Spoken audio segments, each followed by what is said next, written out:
Padre, vemos que esta iglesia tiene una arquitectura muy, pero muy llamativa. ¿Qué nos podrías compartir con respecto a su historia? Bueno, un fraterno saludo, franciscano de paz y bien. Esta iglesia es muy importante para Medellín porque es una de las iglesias que puede decirse más tradicionales del centro. Es una iglesia que se empezó a construir a finales del siglo XIX, aproximadamente en el año 1870, por unos frailes españoles. Aquí funcionaba algo que se llama la custodia de Tierra Santa, es decir, desde aquí se dirigía a unas oficinas que custodian estos lugares santos que en este momento están a cargo de los franciscanos. La arquitectura de esta iglesia podemos decir que es ecléctica, historicista, combina tres modelos arquitectónicos muy interesantes: el románico por la cúpula, el renacentista y el neoclásico. Ha sufrido, digamos, algunas variaciones con algunas remodelaciones pues, a lo largo de la historia. Como tal, el templo se inauguró a principios del siglo XX, más o menos en el 1904, y se erige como parroquia solo hasta más o menos después de mediados del siglo XX, por ahí en el año 1960. ¿Qué quiere decir? Antes funcionaba como centro de culto. Padre, y hablando de actualidad, cuéntenos por qué la Iglesia San Antonio es tan importante para la comunidad y qué actividades se realizan actualmente. Consideramos que seguimos aportando pues, ese valor espiritual a nuestra sociedad medellinense. Además, pues también tenemos un trabajo muy interesante con habitantes de calle y bueno, seguimos siendo, creo que, luz en medio de un poco la complejidad pues, de este sector. Así que vecinos y vecinas no se pueden perder la gran oportunidad de conocer este patrimonio arquitectónico de nuestra ciudad. Y bueno, padre, cuéntanos también.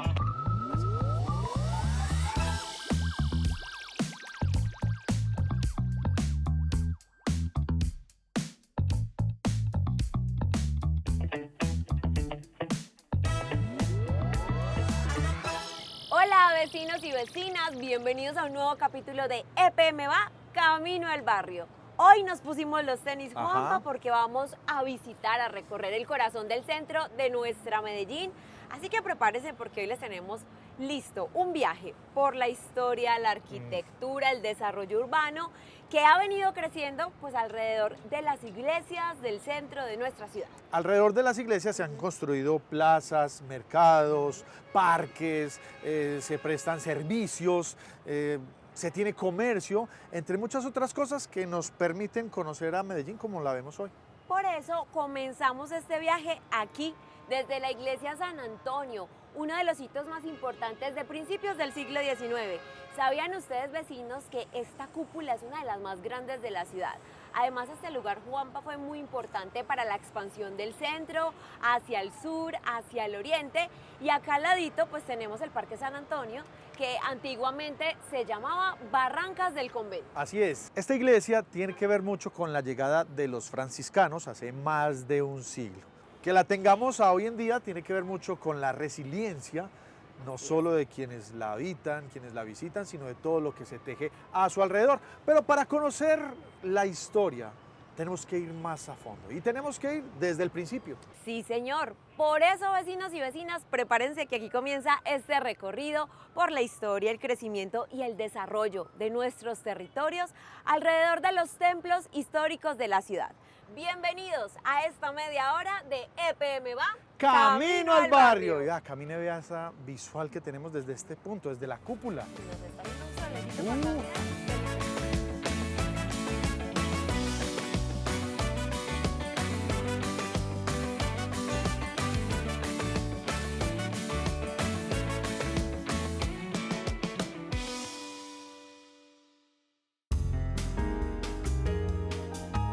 Después de que los españoles se dieron cuenta de que no se podían apropiar de las tierras que como resguardo había delimitado Herrera Campuzano en el actual Parque del Poblado, dijeron vámonos de aquí.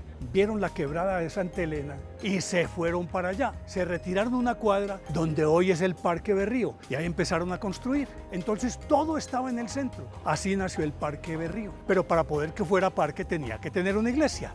Allí entonces se ubicó inicialmente la iglesia de la Basílica menor de la Candelaria, que provenía desde Santa Fe, Antioquia, de donde era toda esta fundación de Antioquia.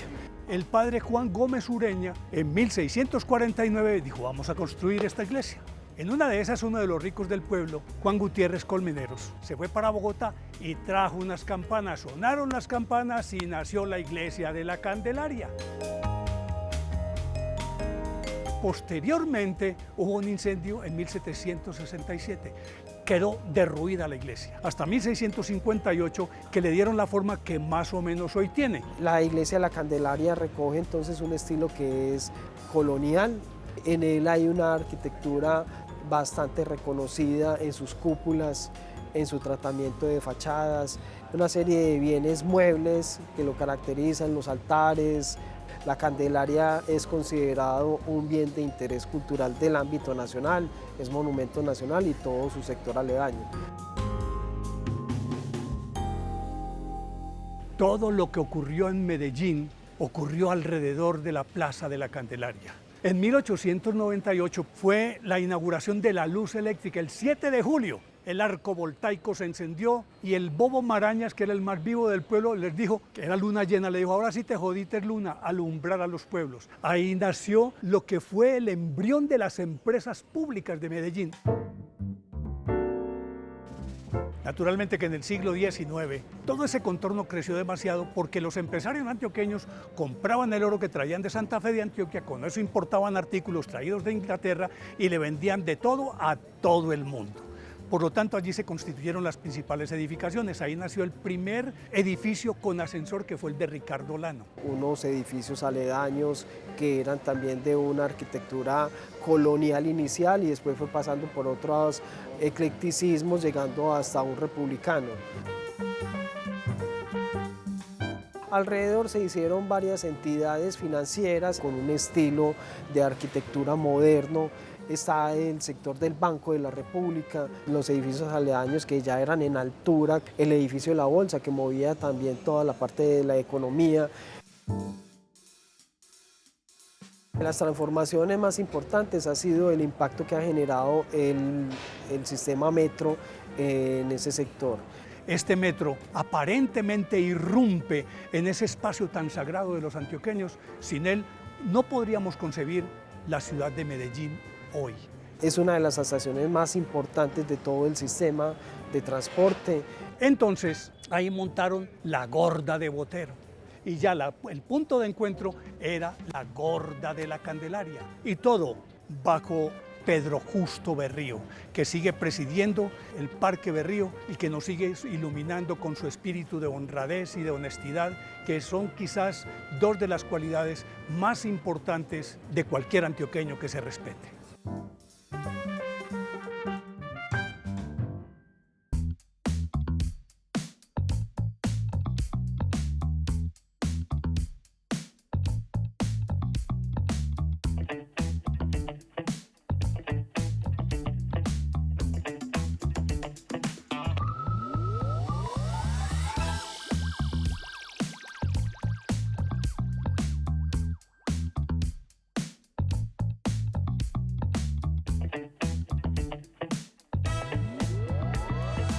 Manu, ¿y qué opinas de este recorrido que nos ha traído a un lugar donde los ladrillos hablan? A nuestras espaldas encontramos los edificios Vázquez y Carré, que son dos joyas arquitectónicas que nos permiten ver a la Medellín antigua. Impresionante, Juanpa, es que de esta zona vecinos les tenemos historia. Esta era la puerta de entrada de la ciudad y todo el sector Guayaquil era el epicentro del progreso. Porque como estaba cerca el río Juanpa, pues claro, aquí estaba el comercio, el primer transporte de mercancías y usaban estos edificios como bodegas y oficinas. Mejor dicho, aquí sucedía el movimiento económico de la época. Vea, y hablando de economía, yo le tengo dato histórico económico.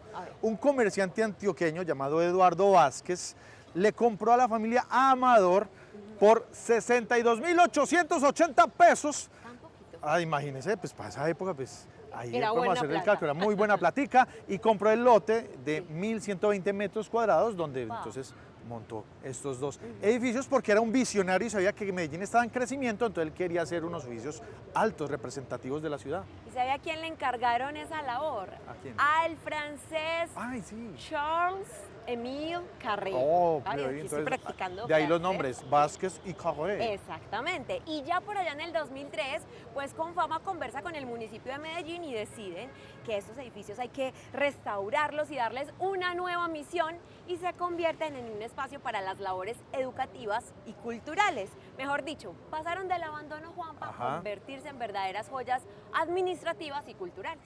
Eso me encanta y qué bueno, hermano, que no solo es la transformación de una infraestructura, sino también del entorno. Y hablando de transformaciones, a muy pocas cuadras de aquí podemos encontrarnos a la iglesia de la Veracruz, una de las más antiguas de nuestra ciudad, donde se está haciendo una labor social muy impactante. Y aquí vamos a ver cómo se cruzan el arte, el agua y la fe en la transformación de este sector. Vamos a verlo. Un capitán llamado Juan Céspedes de Hinestrosa en 1682 le compró un terreno a don Luis de Acevedo Rides y decidió construir ahí una ermita. Empezó la construcción de la ermita, pero se le agotó el bolsillo y tuvo que interrumpirla. Quedó la obra a medio camino, pero él siempre con la obsesión de construirla siguió pensando en eso y recogiendo dinero. Y en 1712 reanudó la obra hasta que la terminó.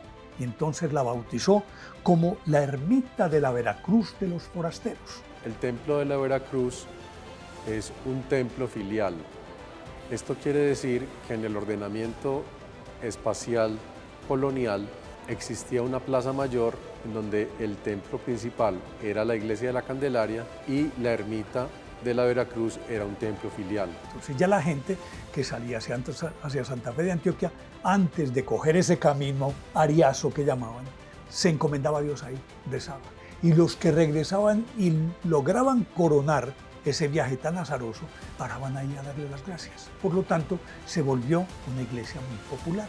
Este templo le ha dado vida a todo este sector debido a que desde 1682 arranca aquí la historia y toda la vida este templo pues ha alimentado la fe de los paisas. Con el paso del tiempo, en la medida en que se volvió esta zona con una dinámica importante, pues empezó a aparecer otro tipo de arquitectura que pasó de la colonial a la republicana y posteriormente en el siglo XX toda esta arquitectura desaparece y es reemplazada por edificios de carácter modernista. En ese proceso de consolidación urbana de esta zona, la iglesia tuvo alrededor zonas muy importantes para la ciudad y dentro de ellos se encuentran los edificios de la alcaldía, hoy el Museo de Antioquia, se encuentra el Palacio de la Cultura, que era la antigua gobernación, que son edificios del periodo republicano.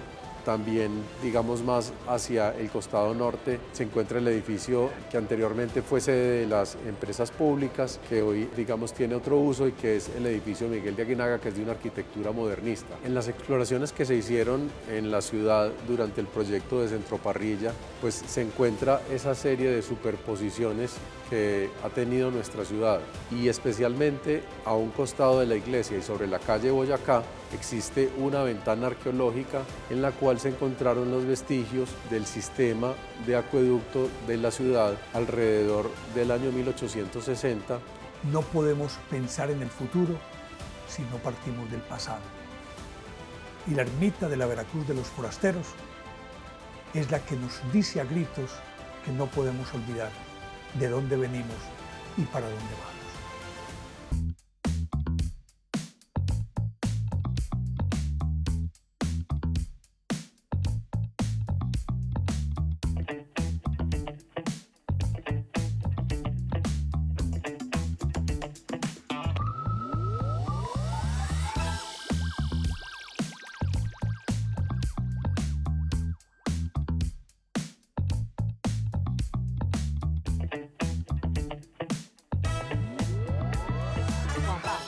¿Te imaginas lo que era llegar aquí en tren hace 80 años?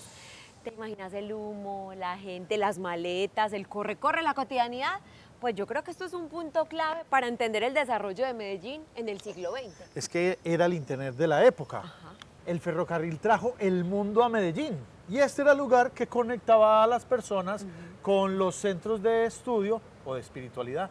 Claro, es que este territorio se volvió un eje del conocimiento y el ferrocarril conectó el Valle de Aburrá con el Magdalena y trajo mano de obra, industria, servicios y a su alrededor pues comenzaron a surgir los barrios, los talleres, las plazas y esto se convirtió en un centro productivo. Manu, y bastaba solo caminar unas cuantas cuadras para llegar a la cuna de la educación en Antioquia. Estoy hablando de San Ignacio. Ahí en San Ignacio, pues nosotros podemos ver la fe jesuita en su esplendor. Y esta fe jesuita se da la mano junto con la academia para formar algo que llamamos la tríada de la fe, la academia y la historia, que veremos a continuación en la siguiente nota. El área de San Ignacio tiene un origen conventual. El templo y las dos edificaciones a los costados, el Paraninfo y el conocido claustro con fama. Fue construido entre el año 1803 y 1806.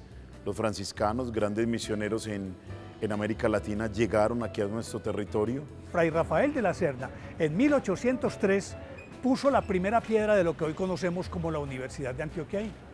Entre tanto, la comunidad jesuítica ya estaba construyendo el claustro y la iglesia de San Ignacio, iglesia que por demás terminó inclusive con el claustro siendo una caballeriza y siendo un cuartel de los soldados en la guerra de 1876. En ese altar muchos soldados en plena guerra civil se suicidaron, en fin, pasaron muchísimas cosas dentro de este templo y ya en el año 1886, tras la regeneración, fue entregado a los jesuitas. En el siglo XIX se consolida ese sector que tenía por delante una plazuela, hoy la plazuela de San Ignacio. Al crecer esta plazoleta y como punto de referencia intelectual, los estudiantes bautizaron a la plazuela como el Paraninfo de la Universidad de Antioquia. Entre tanto, la gente que tenía como referentes a los jesuitas la llamaron Plazuela de San Ignacio, pero la parroquia se llamaba San Francisco, nombre que después se lo llevaron para San Benito. Y posteriormente, por ley de la República, designaron a este espacio como José Félix de Restrepo. Pero lo interesante de todo esto es que esa iglesia de San Ignacio fue testigo también de la única batalla urbana que ha ocurrido en Medellín, ahí en la plazuela de San Ignacio. Ahí se encuentra quizás el primer acueducto que tuvo la ciudad de Medellín. Pasa por el claustro, pasa por ahí, porque tenía que surtir de agua a la ciudad de Medellín.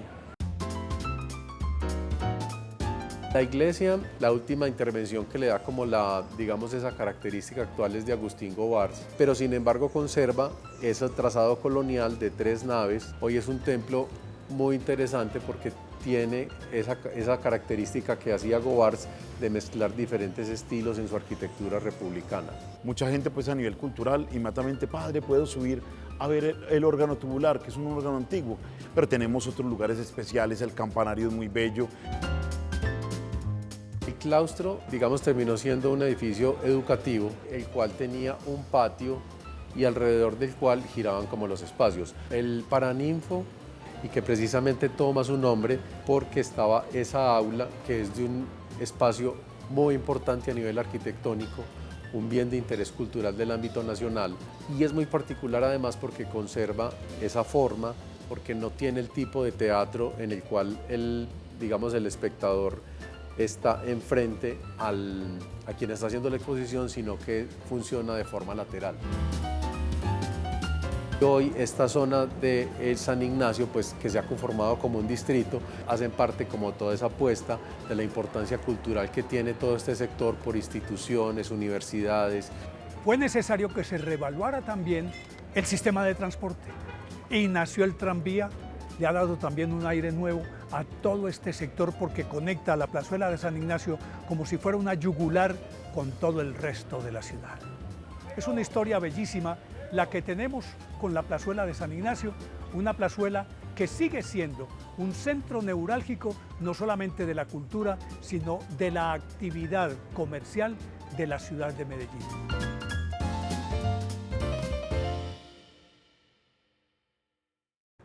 Ay, hemos caminado ya bastante y hemos llegado a un lugar donde se le toma el pulso a la ciudad y al departamento. ¡Tarán! La Alpujarra. Este lugar conecta el centro tradicional con el corredor occidental de Medellín y aquí se respira historia reciente.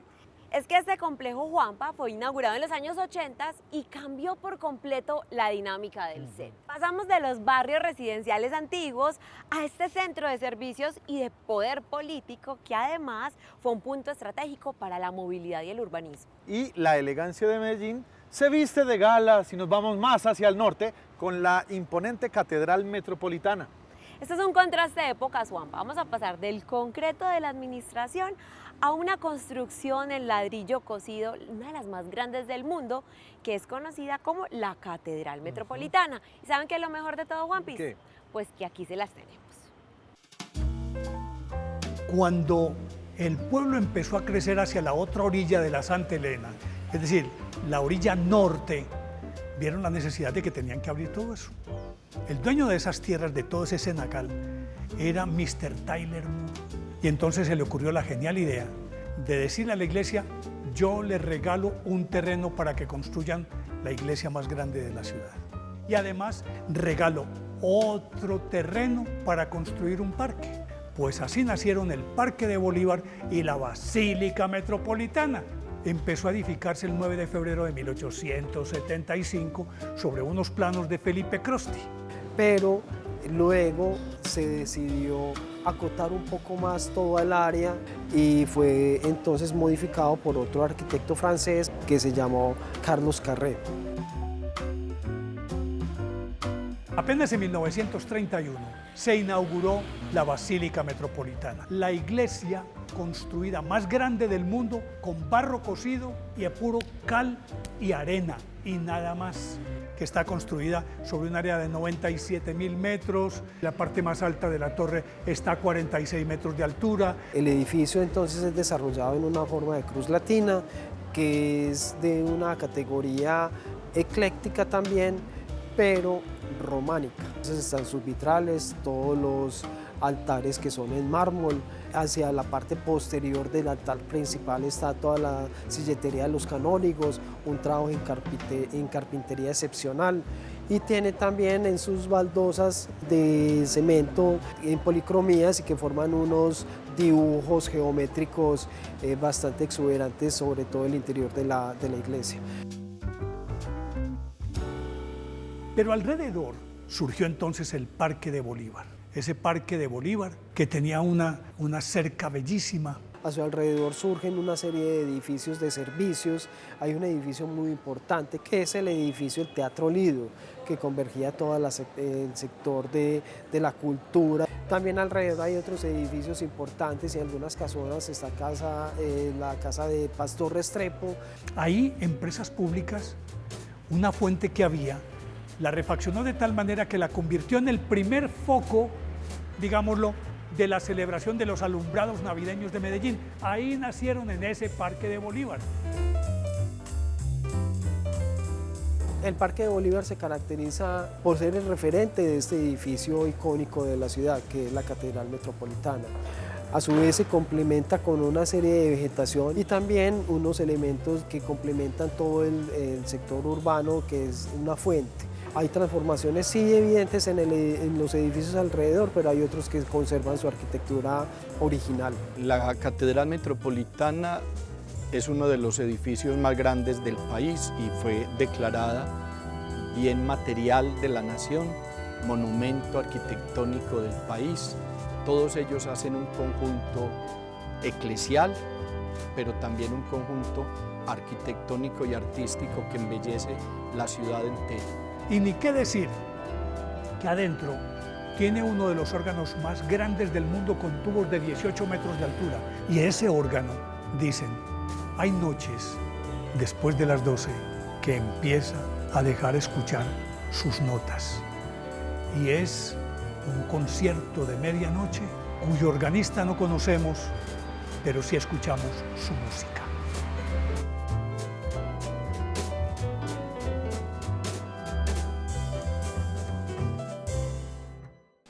Vecinos, y ya vamos llegando al final de este recorrido. Juanpa nos rindió y estuvo muy interesante y llegamos hasta aquí, hasta el Parque de las Luces, donde antes quedaba la plaza de mercado El Pedrero y hoy se combina la historia con la modernidad.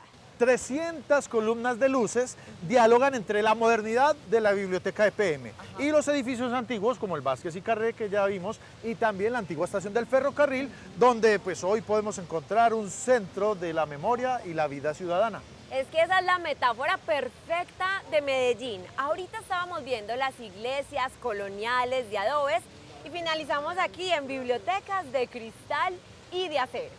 Pero la constante siempre ha sido la misma, el servicio al ciudadano. Al principio era la parroquia la que organizaba todo a su alrededor y ya luego la llegada de los servicios públicos con el agua y la electricidad para seguir transformando el sector.